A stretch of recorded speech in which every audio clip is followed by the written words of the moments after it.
E aí, galerinha dos extensivos, terceirões, galera do SEMI que também resolveu, né, se resolver acompanhar nosso Retoma COC 2, né, nossa revisão 2 aí, nesse período de quarentena, ok? Eu pareço fala a verdade, eu não pareço um radialista aqui, né? Show, né? Pois para ver se melhora um pouquinho, porque a voz é ruim. Vamos lá, galerinha, revisão 2, biologia, vila.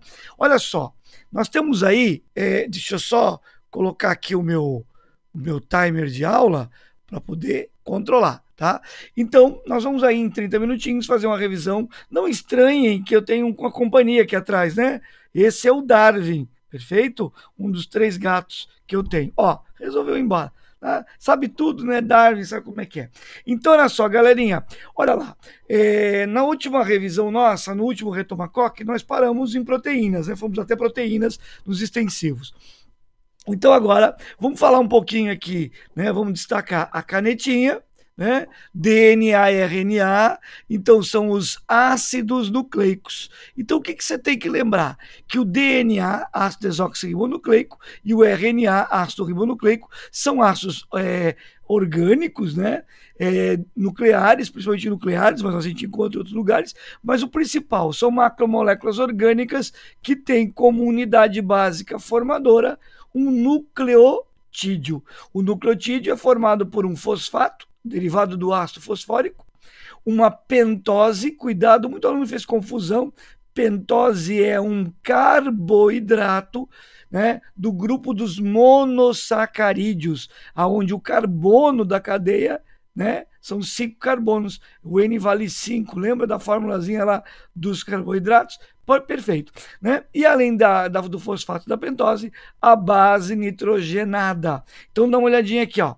No nucleotídeo de DNA, as bases nitrogenadas podem ser a adenina, a timina, a citosina ou a guanina. Aqui está e-guanina, mas lembra eu falo ou, você entender que é uma base só por cada nucleotídeo. Então, essa figurinha aqui representa uma base. Cada nucleotídeo tem uma base. Então, o DNA pode ter 4 tipos diferentes de nucleotídeos.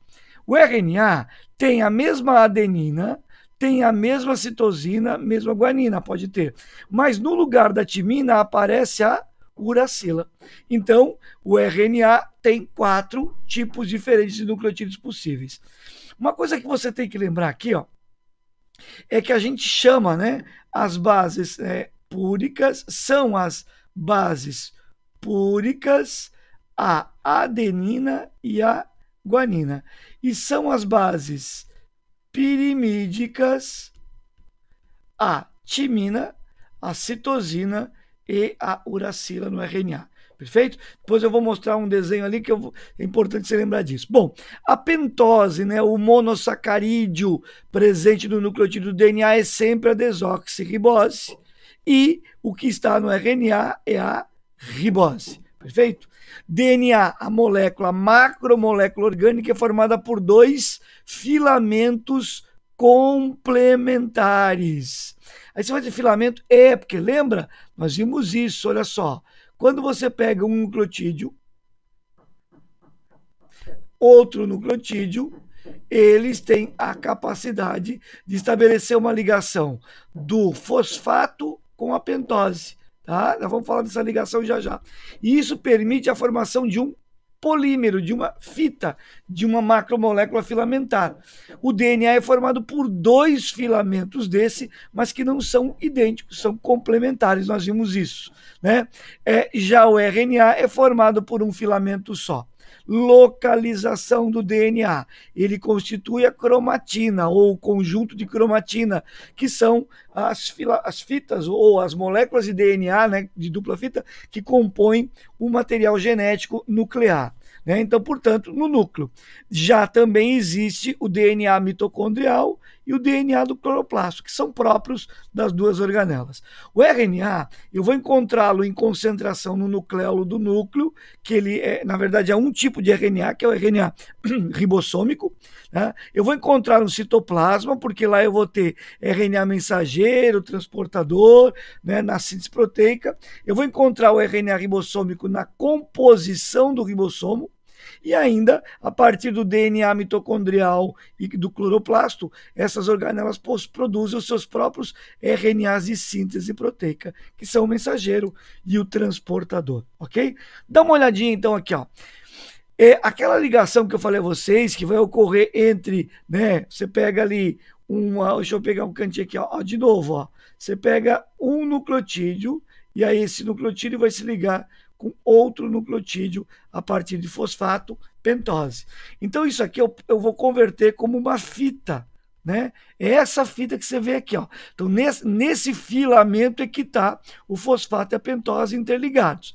E aí, ó, do outro lado a mesma coisa, porque tem duas fitas, então as bases vão ficar voltadas para o interior, uma para outra. E aí elas estabelecem pares de bases, que vão estabelecer uma ligação, a ligação de hidrogênio. Lembra sempre, é sempre uma púrica com uma pirimídica. Ah, ó, olha aqui as duas púricas, ó. Contém cada uma delas duas cadeias carbônicas. As pirimídicas, apenas uma. Então sempre vai ser um DNA isso, tá, gente? Opa! A adenina se ligando com quem? Com a timina. E a citosina com a guanina. A adenina estabelece duas ligações de hidrogênio com a timina e a citosina 3, tá? E isso, então, une as duas fitas. Mas já sabemos que o que cria uma fita, um filamento, é a união entre os nucleotídeos. E essa é uma outra ligação. É uma ligação, né, onde ele diz aqui esqueleto de açúcar e fosfato. Essa ligação é a famosa ligação fosfodiéster, lembra? Entre o fosfato e a pentose. E ela ocorre sempre numa direção, né, de 5 linhas para 3 linhas. Olha lá, vou acompanhar a fita, ó, que é helicoidal, helicoidal, helicoidal aqui. Aqui está a ponteira 3 linhas. Então aqui eu vou ter a ponteira 5 linhas.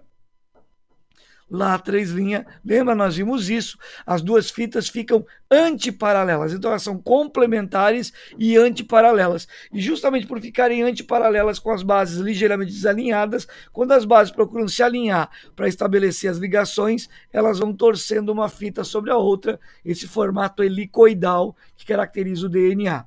O RNA, por sua vez, é formado por um esqueleto só de açúcar e fosfato, uma fita só, com as bases expostas em sequência. Tá? Às vezes ocorre, né, dependendo do RNA, por exemplo, o RNA transportador, ele se enrola às vezes nele mesmo e cria, né, uma área com ligações de hidrogênio aqui no meio, mas não é fita dupla, é uma fita só, um filamento só. Mas, aqui, ó, se a fita está se formando nessa direção, ela se formou, a união entre fosfato e o açúcar, né, foi nessa direção, aqui a ponteira 5 linhas e aqui é a 3 linhas. A outra coisa, num segmento de DNA, a quantidade de adenina vai ser igual à quantidade de timina, porque elas se complementam. A quantidade de guanina vai ser igual à de citosina. Nós chamamos isso de relação de Chargaff, tá? Isso não acontece no RNA porque tem uma fita só. Então, se eu vir aqui e falar o seguinte, galera, nesse pedaço que você está vendo aqui, tem 30% de guanina. Ora, você vai saber automaticamente que também tem 30% de quem? De citosina, porque elas são complementares. 30 mais 30 dá 60%.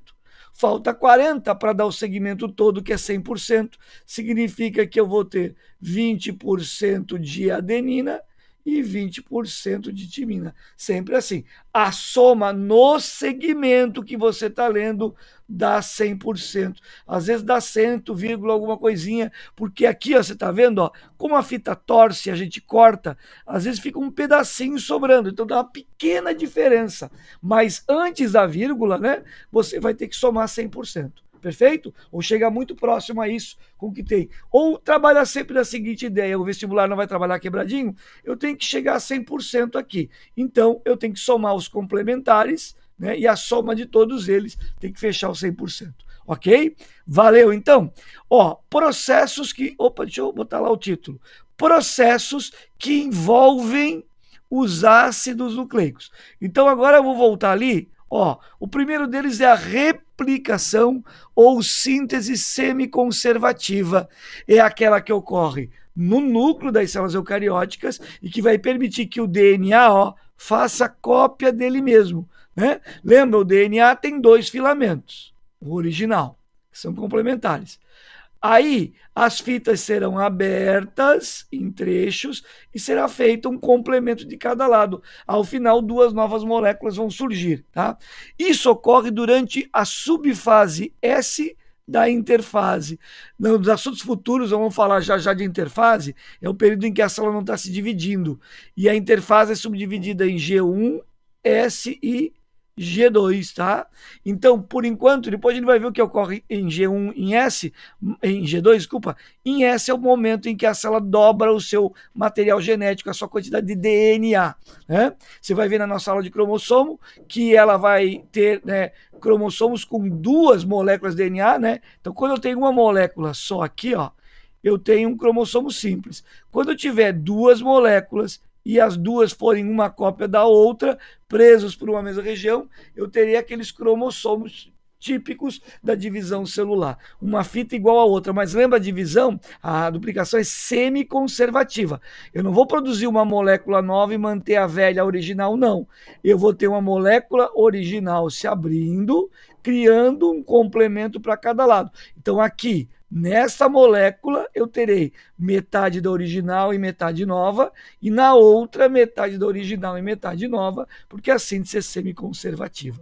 Isso permite que a célula, então, se prepare para uma divisão celular, ok? Apagando aqui agora, vamos lá. Segundo processo importante é a transcrição. É quando trechos do DNA servem de molde para a produção dos RNAs, dos ácidos ribonucleicos. Tá? Os três principais são RNA-R, que é o ribossômico, RNA-T, que é o transportador, e RNA-M, que é o mensageiro. Esses são os três principais. Todos surgem de trechos do DNA que são abertos por uma única enzima. Lá em cima, gente, ó, as enzimas envolvidas aqui são moléculas, mais de uma, de DNA polimerase, que faz a fita nova, né? DNA helicase, que é a molécula que vai abrindo a fita original para poder fazer a cópia dos dois lados, e DNA ligase, que é aquela que faz o arremate final. Você aprendeu comigo que na replicação a fita que acompanha, né? Então, abrir a cadeia. A fita que acompanha o sentido de abertura da molécula é a contínua. A outra vai sendo feita em sentido contrário, para respeitar os 5' 3', e em trechos, que inicialmente são preenchidos por uma sequência de RNA, que depois tem que ser removidos. Esses trechos de DNA, lembra? Fragmentos de Okazaki. E o que está aqui no meio é o RNA primer, que depois é removido e preenchido por DNA pela ligase, né? Por isso, um lado a fita que é complementar é contínua e no outro lado ela é dita descontínua, ok? Por que eu falei isso? Porque agora na transcrição nós vamos usar uma enzima só, que é a RNA polimerase, ou RNA transcriptase para alguns, tá, gente? Essa molécula abre o DNA em trechos e faz uma transcrição de um trecho desse, também respeitando de 5' para 3', originando segmentos de DNA. Uma coisa muito importante, isso ainda ocorre no núcleo, então vai ocorrer no núcleo, e aí tem uma informação muito importante em relação ao RNA.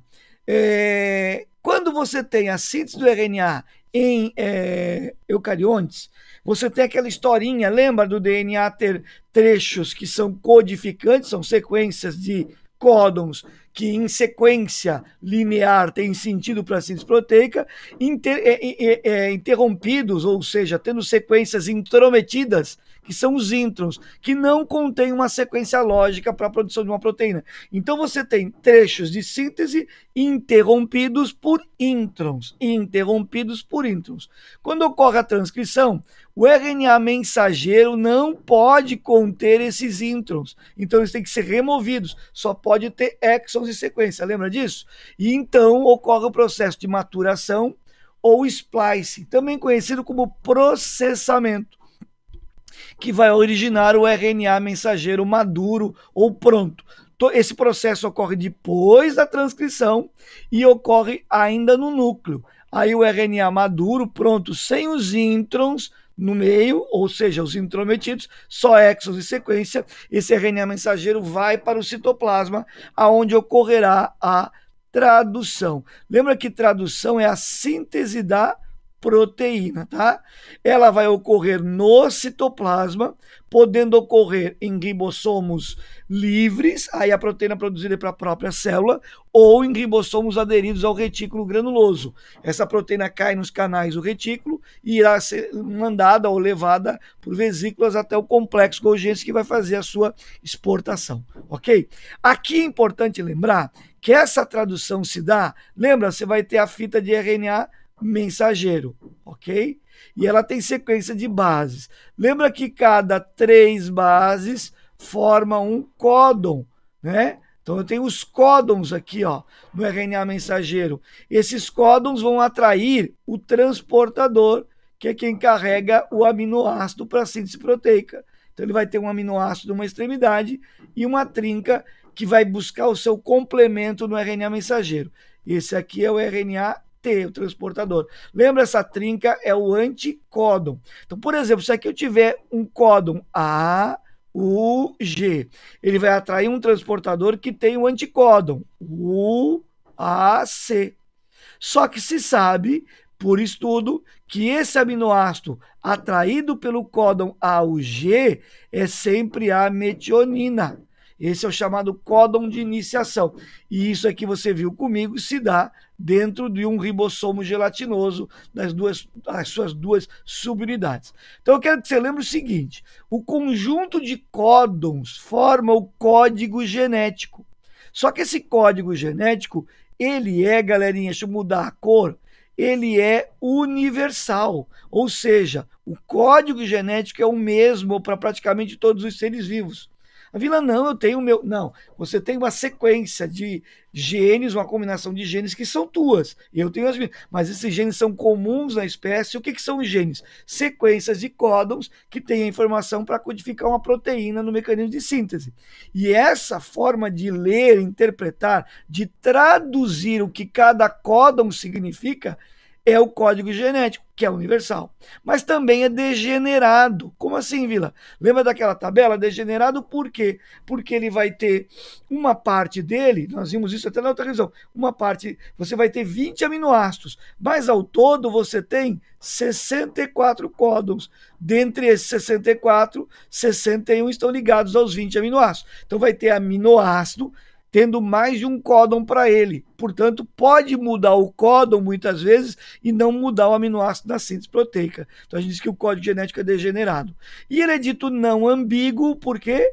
Porque o códon, por exemplo, A, U, G, sempre será da metionina. Se eu botar aqui, por exemplo, um códon U, ele vai ser sempre da fenilalanina, ok? Mas a fenilalanina, que é um outro aminoácido, pode ter outro códon relacionado a ela, porque o código genético é degenerado. Agora, importante, o G é sempre o mesmo da metionina e é o códon de iniciação, para começar uma síntese no início ou após o término de uma outra sequência. E como é que eu sei que termina, Vila? Porque existem 3 códons, lembra? Eu falei 64. 61 são relacionados a aminoácidos. 3 não. Esses são os códons de parada, stop códon.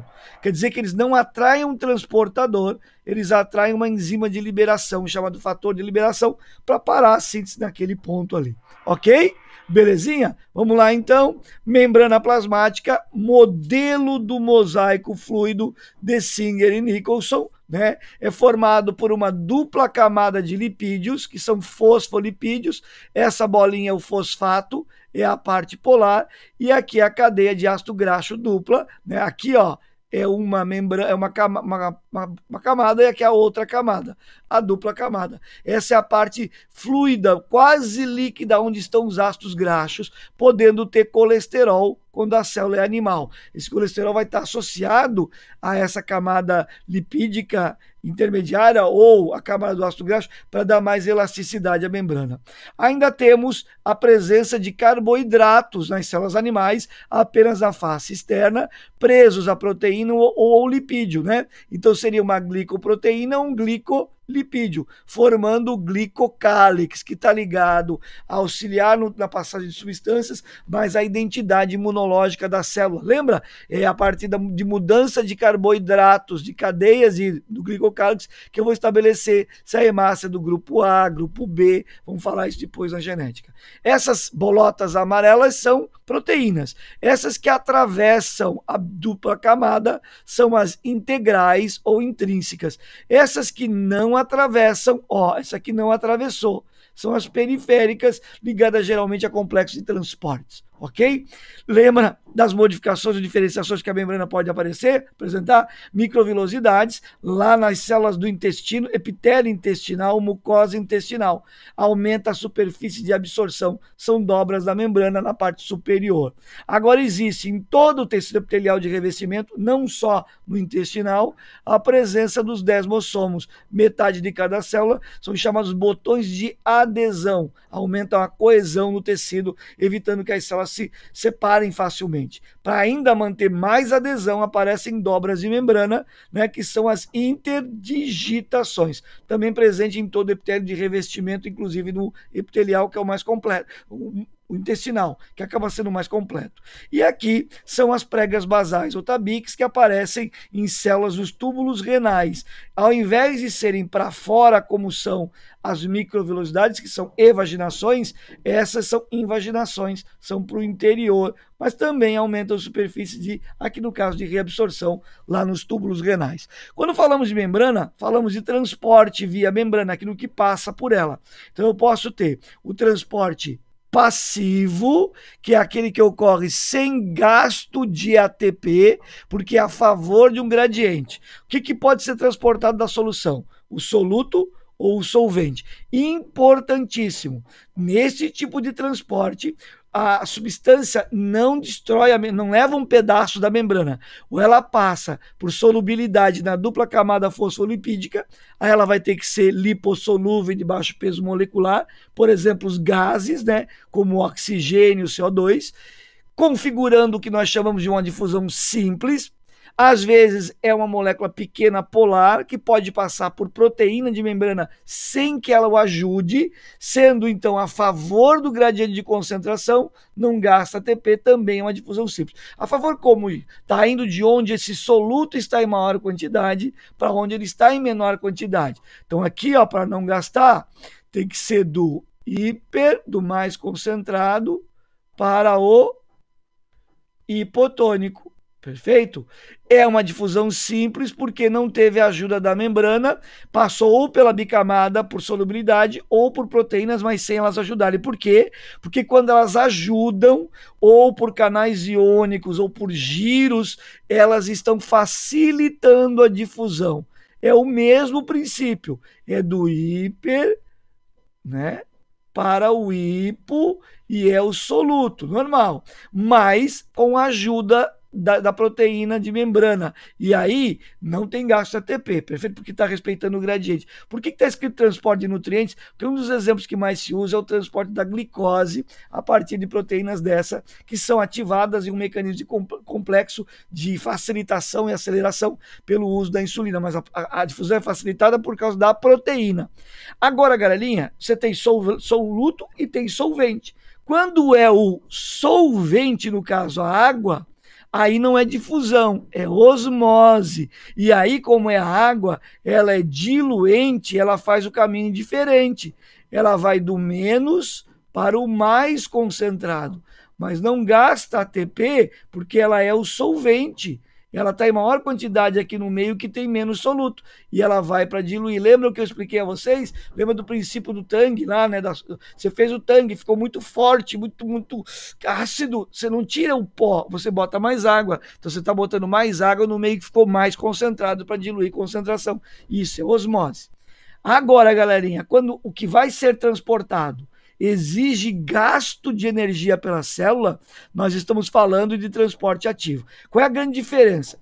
Tirando o que vai aparecer por último ali, que é a bomba de sódio e potássio, fagocitose e pinocitose, além de plasmocitose, são englobamentos. Aqui no caso, para o interior, então são citoses, e aqui é para o exterior, é uma exocitose. A grande diferença é que isso aqui não é componente da solução, isso é uma partícula presente no meio, que será engolida, no caso da fagocitose, levando um pedaço da membrana. Então não passa pela solubilidade, mantendo ela intacta, e nem por canais de proteína. Leva um pedaço da membrana, tanto é que a célula na fagocitose emite pseudópodos, são partículas de natureza sólida ou semissólida.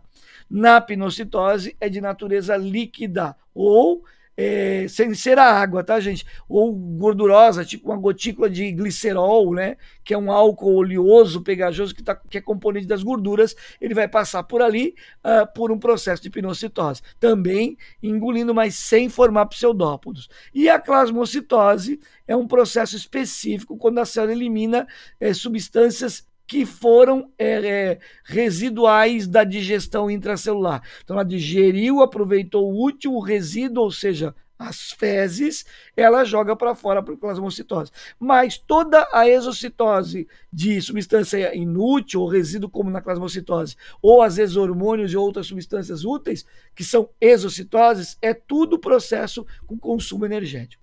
Agora, aonde a membrana se preserva, como no transporte passivo, sem sofrer alteração na sua forma e estrutura, é na bomba de sódio e potássio, porque aqui é um transporte iônico, feito a partir de canais iônicos. Você vai dizer, tá, Vila, não é passivo? Não, porque aqui o que vai ser transportado vai de onde ele está menos para onde ele está mais concentrado. Então é o sentido oposto dos de cima, é contra o gradiente e é soluto, tá? Perfeito?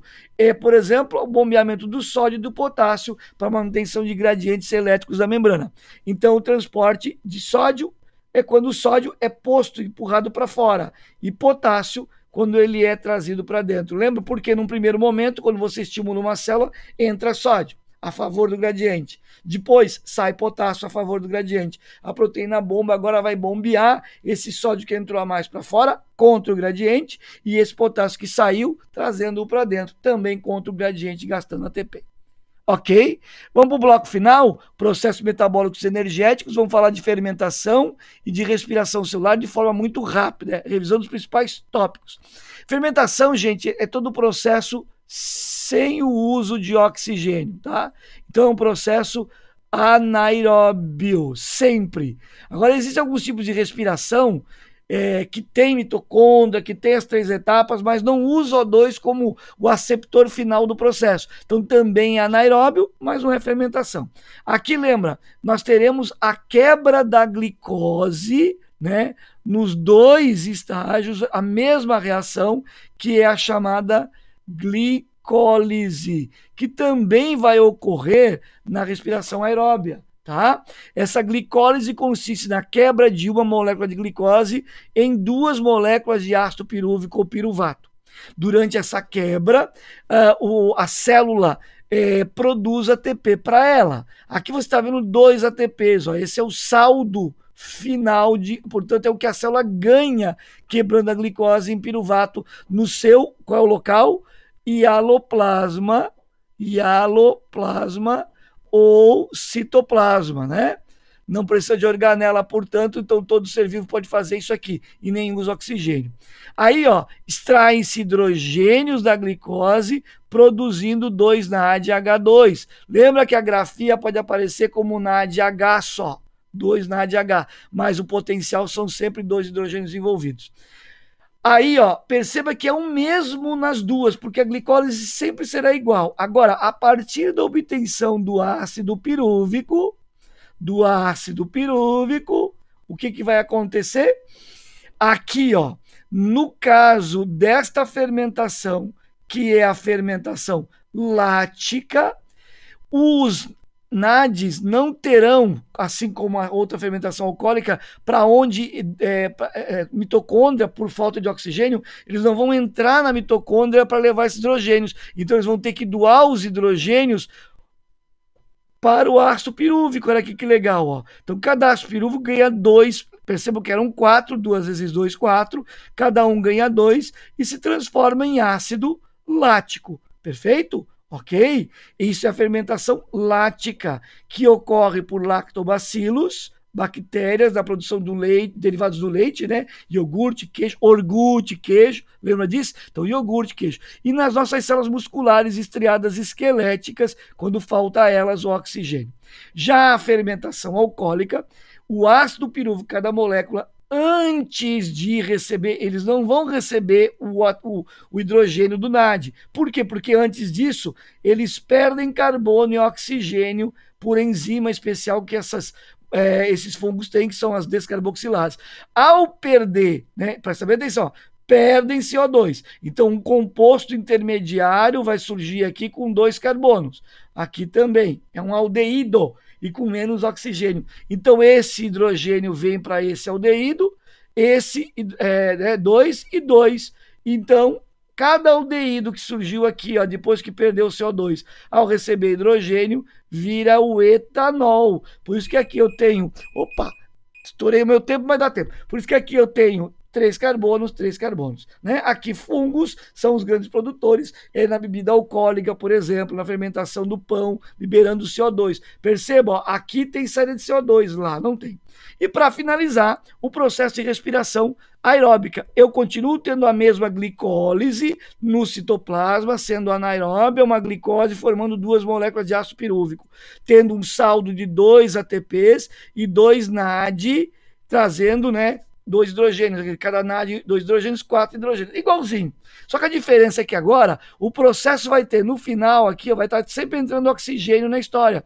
Então isso atrai o piruvato para o interior da mitocôndria. Vai atrair esses NADs também lá para o final. Mas aqui é que é importante, ó. Aí ocorre um processo que é a formação do acetil, que é o piruvato perder hidrogênio e gás carbônico também. Pô, o 2 é porque eu estou me referindo a uma glicose. Se eu tirar o 2 aqui e pensar em um piruvato, sai aqui, sai aqui. É um NAD e um CO2 para cada piruvato que vira acetil. Aí o acetil, óbvio, se eles são 2, vão ser 2. Cada um entrando na reação da matriz mitocondrial, portanto, a gente diz, apesar de ter essa etapazinha intermediária, a gente diz que o ciclo de Krebs ocorre na matriz mitocondrial. E aí você tem uma série de reações químicas que produzem também ATP, 2 por glicose, 6 NAD H ou H2 por glicose, 2 FAD, lembra que esse cara é também a mesma função que o NAD, mas rende um pouquinho menos no final, transportador de hidrogênio, e 4 moléculas de CO2. Aí, se eu somar com aquelas 2, são 6 o total de gás carbônico produzido pela respiração celular a partir de cada glicose. Mas perceba, todo o CO2 foi produzido aqui dentro da mitocôndria. Não tem CO2 sendo produzido fora da mitocôndria, só dentro dela, tá? E aí entra no final aquilo que eu falei, ó, o oxigênio para atrair os elétrons dos hidrogênios, porque todos os NADs e FADs vão liberar para substâncias químicas, proteicas, citocromos, enzimas que estão na crista mitocondrial, o hidrogênio e elétrons. Ocorre uma cadeia transportadora de elétrons, né, com liberação de energia para produzir mais ATP. Depois, esses elétrons e os hidrogênios são capturados pelo oxigênio gasoso respiratório, formando o quê? Formando água, chamada água de oxidação. Aqui tem 32, porque tem célula que rende menos, só produz 32 nessa etapa por glicose, e tem célula que pode ter o rendimento ideal, que são os 34. Se eu pensar em rendimento ideal, 34 mais 2, 36, mais 2, 38, é o que você mais vê nos livros. Se eu descontar um pouquinho a perda desse NAD que vai entrar na mitocôndria, vai dar 36, tá? E às vezes até menos, dependendo da célula. Mas é o resultado final do processo. Produção de água, produção de ATP e CO2, perfeito? A partir da glicose que foi usada no processo. Lembra, é muito importante, glicólise ocorre no hialoplasma, é um processo anaeróbio, formação do piruvato. Depois, formação do acetil e o ciclo ocorrem dentro da mitocôndria e fazem parte da etapa ciclo de Krebs, que ocorre na matriz, que vai produzir mais ATP, NAD, FAD e CO2. Todo o CO2 que nós eliminamos na expiração sai daqui, de dentro da mitocôndria, é produzido só dentro da mitocôndria. E aí o estágio final, que ocorre nas cristas, a partir de citocromos daquela proteína, lembra? ATP sintetase, cadeia de elétrons e H+, que vão gerar todo um movimento enzimático produzindo ATP. Depois, esses hidrogênios e elétrons são atraídos pelo oxigênio respirado, produzindo água. Se eu não tiver oxigênio, mas tiver alguém que possa entrar aqui, por exemplo, enxofre, e atrair os hidrogênios, né, formando, ao invés de água, ácido, é um processo completo, mas não é mais aeróbico. Por que não é mais aeróbico? Porque não usou oxigênio. Então é fermentação. Não, não é, porque a fermentação só tem a primeira etapa acontecendo com a finalização ou em álcool, ou em ácido lático, ou aqueles outros, né, como o ácido acético, né, e o ácido butírico. Ok, galerinha, é isso então. Grande beijo, estourei um pouquinho o meu tempo, mas acho que não vou puxar minha orelha. Um grande beijo e até a nossa próxima aula. Valeu, obrigado por estarem aí na revisão. Grande beijo.